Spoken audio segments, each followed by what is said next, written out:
welcome back to my channel. Today's video is going to be another DIY video. I haven't done one of these for ages, it feels like. Definitely last year, possibly even over a year ago, I want to say. Maybe not that long. It's been a while though. So I really wanted to show you how I made these Marie inspired shoes. Obviously it is Marie from their Aristocats, I can't say that very well. So I made these myself. They don't take very long to make and they are really easy to do. I did actually have this idea probably over a year ago, and I even made some other ones and they were just kind of testers to see if they were any good, and then I never ended up filming them because I was a bit worried if people would like them or if they were up to standards. But I finally decided to make a Marie pair and I just loved them so much that I thought, you know what, I'm just going to show you how I did them. So if anyone follows along on my other social media, then you'll know that I did actually make and sell these on my Etsy store. My Etsy store is currently moving off Etsy and going onto its own website, like store. If you're watching this video when this video goes up, then the website is not up yet, but if you are watching this video in the future, then my store will be up and running and I will be selling not just Marie shoes but lots of different types of shoes. So I will leave the links to all of that below, but if you don't want to buy and you want to make your own, then that's why we're here today. So I'll quickly walk you through everything that you need and then we'll get started. So firstly, you need some shoes, just the base on their own. These ones are just Primark. They're really inexpensive. They're like £3 and they come in a load of different colours. I went for pink ones for Marie. I just thought it was cuter, but you could do white. If you want pink and you can't get the pink, then you can just fabric paint white ones and that would be just as good, but this is obviously quicker because they're already pink. So once you've got your shoes, you then need to get your fabric. I have quite a lot of different fabrics for a lot of different characters, so I just wanted to start with the Marie ones because I was just feeling like pink and girly, like I always am. And in the end I went with this t-shirt here. This is a Primark t-shirt. When you're doing things like this, you really want to make sure that the characters are not too big and that they are quite close together, because if you think about the size of the area that you're going to be working with, you don't want them to be like really spaced out, or you're just going to have one here and then you're not going to see another character. So try and bear that in mind when you're choosing your fabric. So you're going to need a blade to cut the fabric, but you're going to need something to, well, there's two ways you can do it. If you're going to cut the fabric so on a surface, then you're going to need something to cut the fabric on that isn't going to get damaged. So this is like a self-healing cutting mat, so you could use that. When I did mine, I actually preferred to put the fabric over in place and then I pinned it down and then I cut it. So you might not need one of these if you do it the way I did it, but I just thought I'd show you in case. So you can use all sorts of accessories. You can make them as plain or as fabulous as you want. So I went for sequins. I just got a reel of like sequins on string to hide around the edges. I'll show you what I mean when we get to that. If you're not very neat at cutting fabric like me, then that's what that's for. You could have also used just normal ribbon though, and then I also decorated with bows around the edges. You're also going to need a hot glue gun if you are going to be sticking things on the shoes, and you're either going to need a fabric glue or a Mod Podge to stick the fabric down. These are really inexpensive and easy to make. You just need to put a little bit of time into them and yeah, just choose your colours, your fabrics and your accessories and just have fun. I've got my cup of tea because of course I do, I always do. And just one last quick thing before I get into the actual DIY. If anybody's wondering where this absolutely gorgeous enchanted rose is from, I made it and the tutorial is on my channel already. Thank you for the views on that tutorial, by the way. You guys absolutely loved my tutorial on this enchanted rose. I've had such good like feedback on it, so thank you so much, and I'll link it below if anyone wants to go and check out that DIY. My other DIY on my channel is this kind of thing. It's like how to decorate storage boxes of princes and stuff on, but yeah, that's also my channel if you're interested in that. So I'm going to cut to Sarah in the past now and show you how I made them. I think apple and peanut butter is like the tastiest snack in the world. So the first thing you want to do is cut all of the tags off your shoes. So you just want to brush them down, make sure there's no fluff or damage or anything on them, and get them ready to place the fabric on them. Okay, so you want to choose your fabric. I have gone for this fabric today. It's just more compact, like there's a lot more Maries in one space, so I think it'll look better on the short space of shoe that I'm using. As you can see, there's a ridge around here, so I'm going to be using this area to put the fabric on. But if you wanted, if this ridge wasn't here, you could cover the whole shoe, or you could do this bit and then cover this bit.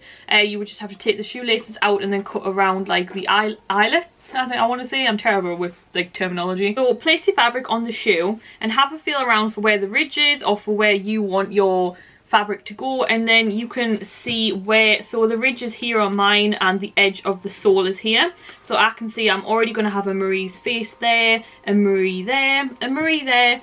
That bit's going to be a bit there, but then there's going to be a bit of a three Maries down this side.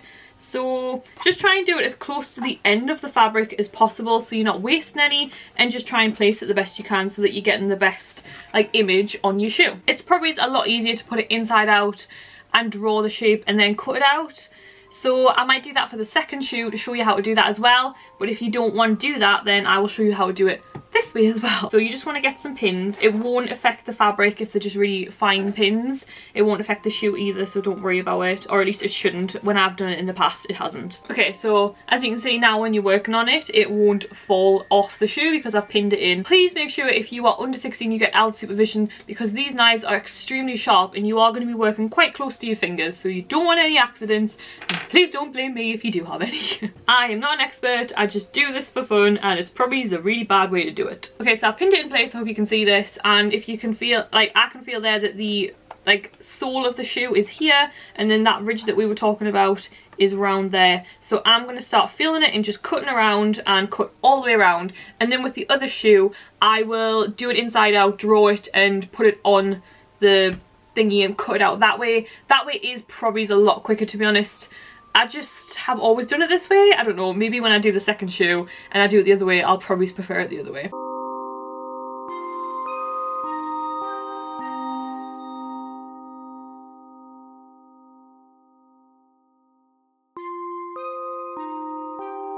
Okay, so I'm halfway around. You can see that the front bit is cut out there, I hope.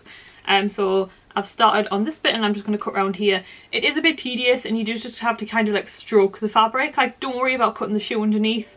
I've made these quite a few times and I've never cut the shoe. And even if you like just drag the shoe a little bit, you're going to be covering it anyway, like you won't be able to see it, it won't affect it too much. Okay, so the fabric might still be attached in a couple of places, so just get your scissors and snip it, because you don't want to like pull it and then ruin the fabric that you've cut out. Just a few little fibres really, nothing too much. Okay, and that should be that. Woo! So I'll just move that aside for a second. Okay, so you can see, I mean I hope you can see, it's all cut out and it's all to the right shape, but what you might notice is that around this side it is like right up to the edge, but at the front here I've gone a little bit higher, hope you can see that, than the actual like edge, so there's a little bit of a gap. So this way is a bit messy, and that's why I glue the sequins around the edge of where you've cut the fabric out, so that you don't see if you've made any mistakes, and it makes it nice and neat and tidy. So I can't find my fabric scissors, which is really annoying, so we're just gonna have to use normal scissors, but fabric scissors would be a lot better for this. Okay, so this time you want to put the fabric on inside out. I'm still going to pin it down just so that when I'm drawing it doesn't move around, so just make sure it's in the right place. I'm going to mark it out with a pencil, which isn't like, this is quite a see-through fabric, to be honest, so you probably don't need to worry about this. But if your fabric is see-through and you also don't have like a fabric pen or anything like that that like rubs off, use a pencil, it seems to be okay for mine, and just really lightly outline it. So I'm going to feel where the edge of the like rim is of the shoe, and I'm going to just really lightly outline it. I might leave it on the shoe while I cut it out, but I'm still going to draw it so it's easier to stick to, because if I'm cutting it on the shoe I'm going to be lifting it up. So yeah, that's just find whatever way is comfortable for you. I've always done that way, but it is quite messy, to be honest. I don't know why I did it that way. Seems a bit silly now. There's probably people sat at home going, Sarah, you've done that the most untidy, ridiculous way ever. Okay, so I've outlined that with a pencil. I don't know if you'll be able to see that. I've tried to do it as light as possible. So yeah, you could now, you don't have to outline it, but I think it's a lot easier if you do, because if you lift that up to cut it now, then you can't see where you need to cut. Okay, so I've just cut the rest of the t-shirt off just so it's not flailing around. Okay, these are really bad at cutting through this fabric, so I'm gonna have to take it off the shoe. But yeah, if you have sharper or fabric scissors, you could just leave it on the shoe and cut around nice and smoothly. But these are the only scissors I can find because I can't find my fabric scissors. Oh, I so wish I had my fabric scissors right now. These are so bad. Okay, so 100% if you do it this way, get fabric scissors, because I messed up in a few places cutting around the inside. Yeah, let's see if it still fits.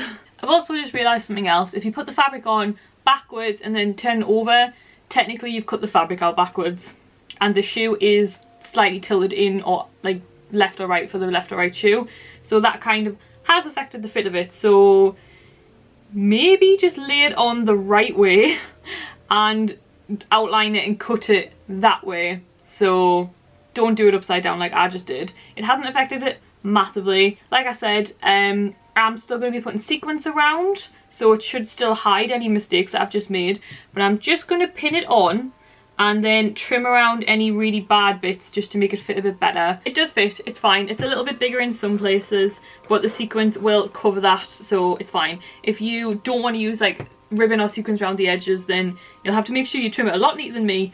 But if you're like me and you just not all that great at DIY, then yeah, get yourself some sequins like me. Okay, so that is the first bit. It's probably the hardest bit, and then the gluing, and then after that it's just all fun like decorating. You can use Mod Podge or fabric Mod Podge.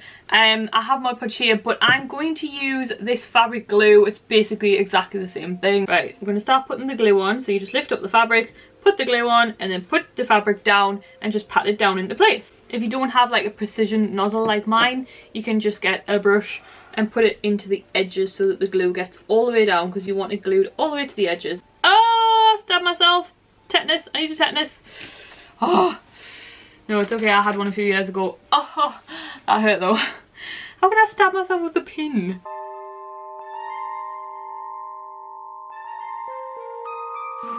Okay, so I have now glued them both down. They're all glued. Not going to come off. So we'll be covering with the sequin around the edges in a second, but firstly I'm going to cover it with a layer of Mod Podge. It makes it more durable when you're wearing it. It dries like hard, so it feels more like a shoe rather than fabric stuck on a shoe. It's just more wearable and durable. Just in general, like especially if you're out and it's a bit damp outside.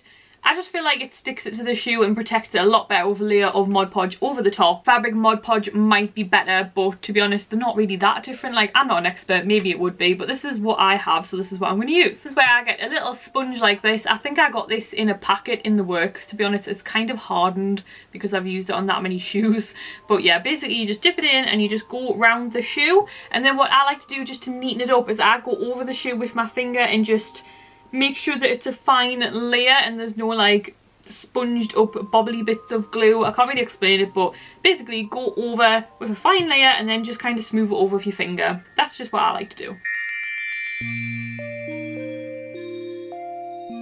Okay, so I've smoothed over the glue on that one and it's already starting to dry very nicely, so I'm going to do the other one. Okay, so now onto the fun part, basically just decorating the rest of the shoe. I find like the fabric is the hardest part to do, but I'm going to cover all of the edges now with a sequence just like that, so that you can't even see any of the like raggedy edges or just bits where you haven't cut as neatly as you wanted to. So you want to get your hot glue gun. So the fabric will still be wet, but it is fine to work with.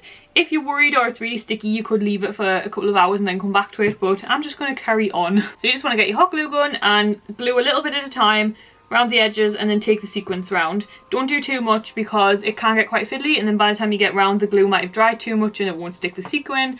And yeah, just take your time with it. And as you can see, the edges are already starting to get covered, so you don't need to worry about how neat you did them. You could, if you wanted, use like little jewels and little things and stick them on individually, but doing it in a string is a lot quicker. But you could also use like ribbon. I got some pink ribbon which I thought would look really cute, but just for moulding it around the shoe, the sequin is a lot more like movable.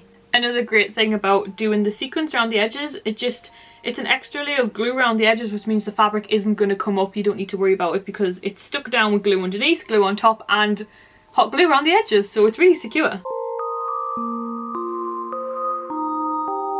Ta-da! There we go. It's pretty easy. Just try and take your time with it. Okay, so I have now done the sequin on both the shoes.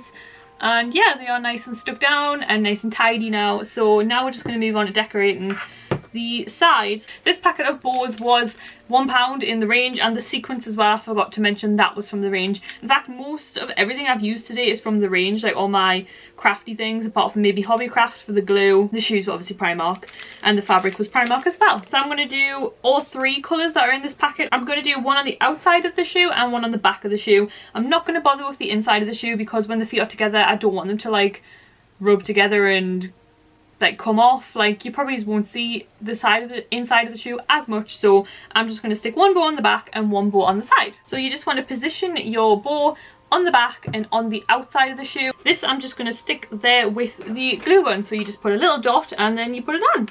So just position it in the middle of the side and then just stick your bow on. And there we go, it dries pretty quick and there's a little bow on the side. So I'm just going to do the bow on the back and on the other one. Make sure you do them the same height on both of them, you don't want wonky bows. I'm going to get my laces. I've got some hot pink ribbons laces. You can just do your own ones with like ribbon, but I want the little ends on them so they're easier to thread, so I'm just going to put the laces in. And there we have it. So I just got these laces for £1.99 from eBay. I think in whole the whole shoe has cost me like, oh I don't know, maybe £15 if you need everything. Like, I don't know, maybe if you don't have like a hot glue gun and stuff. Like, I think these are about £5 in Hobbycraft. It took 1.5 glue sticks to do both shoes. It depends on how much you already have or don't have. It's about £10 to £20 to make them, which I don't think is too bad at all. And then of course the time to put in is about, I don't know, this is maybe taking me an hour. So go and check out my little store. I will leave it at the top of the drop box below. Like I said though, it's not going to be up and running, but if you are watching this in the future, then go and check it out if you can't be bothered to make these yourself, or you don't think you can make them, or you just don't have the time to make them. Then I do sell them. But if you're here to make them, which is the reason for this video, that's how you make them. So that was everything I wanted to show you today. I hope that you enjoyed this. Let me know if you make these too. Hit me up on Instagram and Twitter and show me if you make them as well. Give this video a thumbs up if you enjoyed it. Subscribe to my channel if you want to see more videos from me. I do DIYs, I do hauls, I do weekly vlogs, I do a lot of Disney. And yeah, I'll see you in my next video. Bye guys.